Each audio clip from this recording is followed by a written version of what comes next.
This is long, mostly because I'm trying to set up the setting. It's not very scary, but something I wonder about. This summer, I went camping in the rural Nevada area. The area I was in has lots of Native American roots history. This will be important later. My dad and my younger sister and I decided to pack up early and hike down the mountain to go spend some time with our cousins who lived in a small town nearby. Calling it a town is charitable. You know when you're on a road trip and you pass through a little area with a gas station and maybe a small, slightly outdated looking grocery store, and you wonder, who works there? There aren't any houses near, and it seems like something that was supposed to be attached to be something bigger, but was forgotten about. Well, this was the case for where my cousins lived. Down the road from the gas station and the Burger King, down another dirt road, and a few more turns, and soon you found where all these people live. It's like a little secret neighborhood, but all the houses are separated by big lots of land. It's the rancher life out in this valley.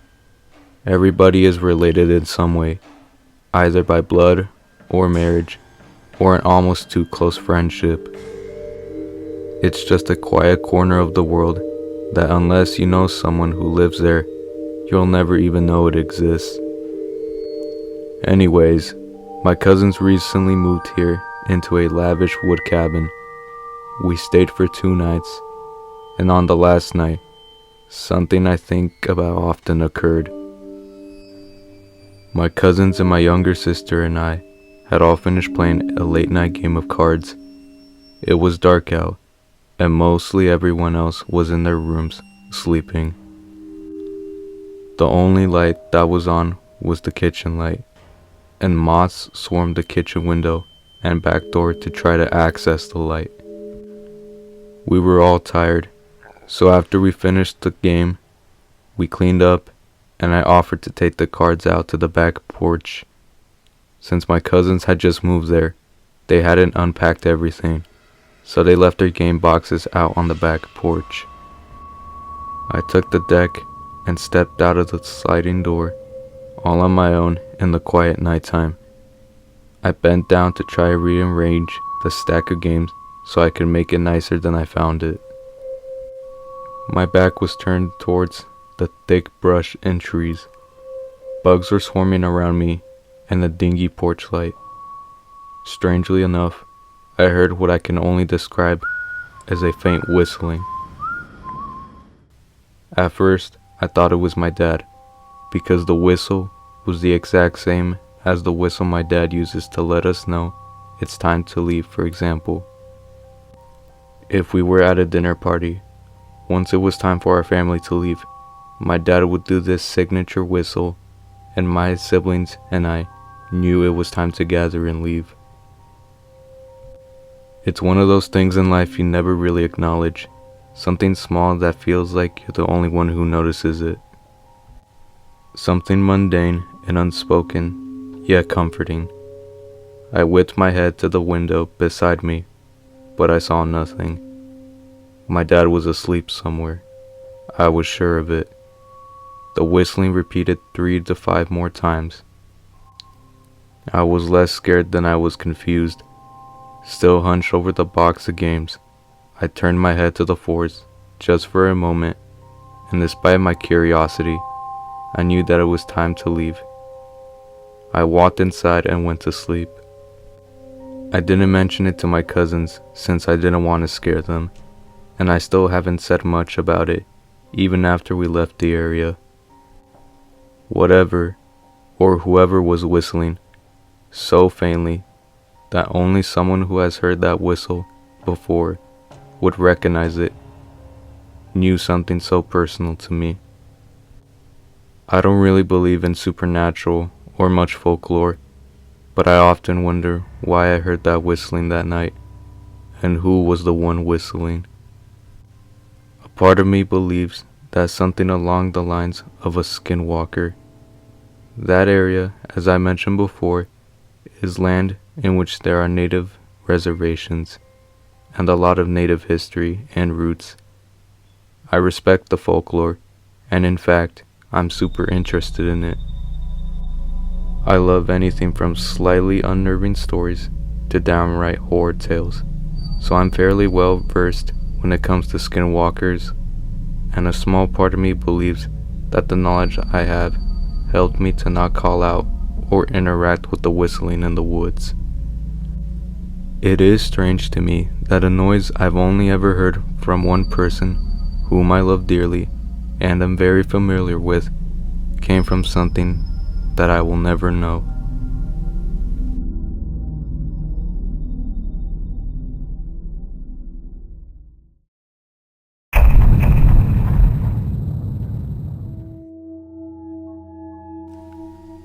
One early morning, the atmosphere was eerily silent.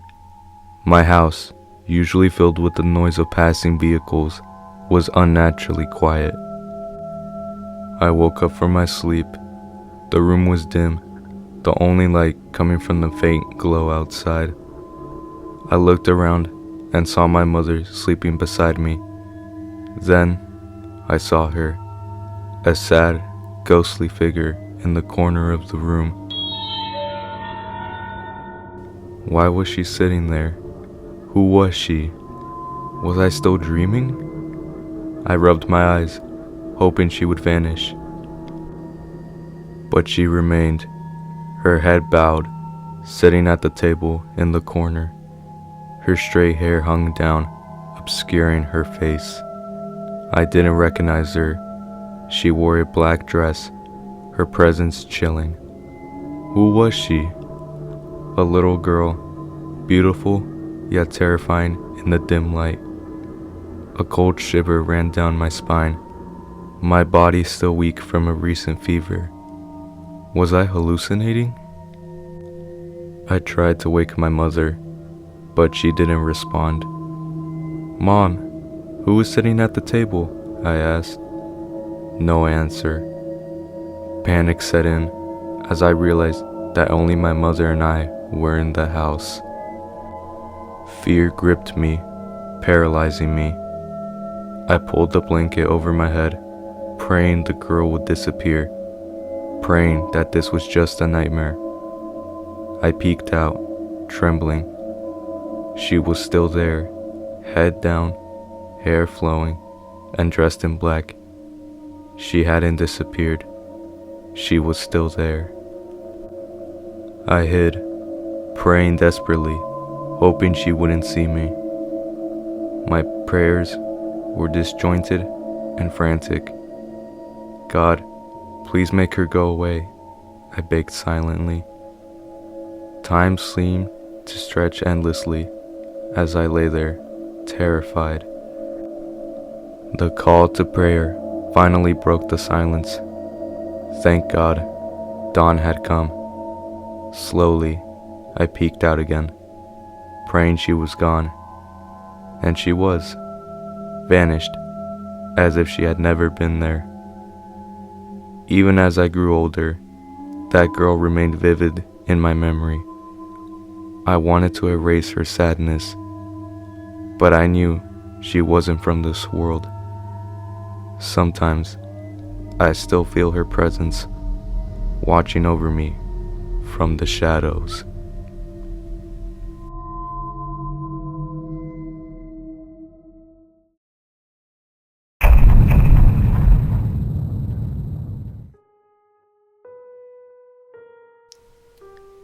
I, 23 female, have had plenty of paranormal, spooky, and inexplainable things happen throughout my life.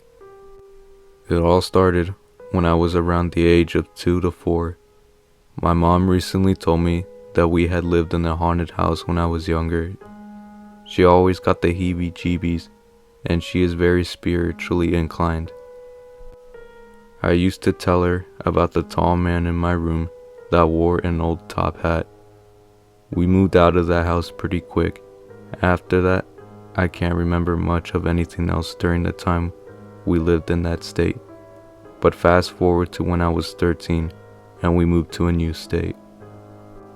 We started renting this old farmhouse close to my new school on an old highway. It was a house with an all-glass corner. Before we moved in completely, my mom would talk to her friends at the bar and grill we went to often, and they asked where we moved to. We told them the house with the all-glass corner. Everyone was telling her it was haunted, but she didn't want to hear it, as we had nowhere else to go. While we were living there, I had a bunch of scary things happen. I would hear voices when I would go in the basement by myself. It sounded like a little girl. I would wake up randomly and see the man with the top hat sitting in the corner of my room, and I wouldn't be able to move or talk from fear. He just felt very eerie and dark. My brother and I would play hide and seek in the house, and I would go and hide behind the water heater down in the cellar. It would usually have a tiny glimpse of light, but this time it was pitch black. As I go to hide, I hear kids giggling right beside my ear. I screamed and ran, and my brother tried to talk to me, but I stayed silent. Little things would keep happening throughout the time we lived there, like things going missing here and there, and then ending up somewhere it never would have been. But a few months prior to us moving out, I had been sleeping in the basement with my brother and my new puppy Princess. We had a couch up against the wall, which is where my brother was sleeping. He had his face to the wall of the couch and back facing me. I was sleeping on a little mattress with my puppy in front of me and an ottoman that separated the couch and mattress I was on. We usually kept our remotes and gaming controllers on it. I was starting to doze off when I heard my name being called. It sounded like a little girl at first. Next thing I know, the ottoman was thrown across the room at least 20 feet, and then the controller was floating, and I look over and it slams into my forehead. I started shaking and pretending to be asleep. Even my puppy was playing dead. The next morning, my grandpa's sister called my mom and told her everything that happened that night before I even told her. Then, the day we moved out was when my mom had her major experience. She was a night shift nurse, so she would come home, get us ready for school, and then get us onto the bus. After that, she would always shower and lay down to go to sleep. We had recently had a flood in our basement, so we had a bunch of paint chips from the painted concrete down there everywhere. You couldn't step anywhere without getting them on your feet. Well, my mom took her shower and laid down on her bed upstairs and had a dream where she woke up downstairs staring at a blue room. She then walked towards the room. The door was wide open, and there was a little girl in an old-fashioned blue school dress with long black pigtails. My mom said she looked trapped. She then woke up from her dream with the paint chips from downstairs all over her feet. She left and never came back to the house. My dad and other family members helped us move that very next day. As we were moving, we came across some old pictures left by the original homeowners. In one of those pictures, my mom saw the little girl she saw that day that made us move out. Once we got to this new house, we ended up living there until I graduated high school in 2018. I would still encounter the man in the top hat almost every 6 to 7 months. Nothing crazy at this new house, but definitely paranormal activity. Once I graduated, I moved in with an ex-boyfriend of mine. Never really noticed anything, but always felt the top hat man's presence. Once I broke up with that ex, I moved to Oregon with my mom and her new husband. While living there, I walked into my room and saw one of my stuffed animals from my late grandpa floating in the air, and then it just dropped. I called my sister straight away because I knew no one else would believe me. Later on, I went back to my room and laid down for the night, and I had a feeling someone was watching me. So I look at my closet and see the top hat man staring at me. I could hardly breathe and just laid still until he just vanished.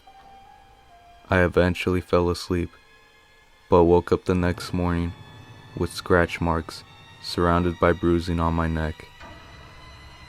I still have the photos that I sent my sister. A month or so after that happened, we moved to a new place within Oregon as they bought a new home. After moving in, I got very eerie feelings in there. We would hear people stomping up the stairs from the basement and loud thuds. We would hear talking and whispers. I ended up moving back to my state I lived in since I was 13. After I moved, my mom tied a rope from the guest room to the room I stayed in, and the rope was completely cut.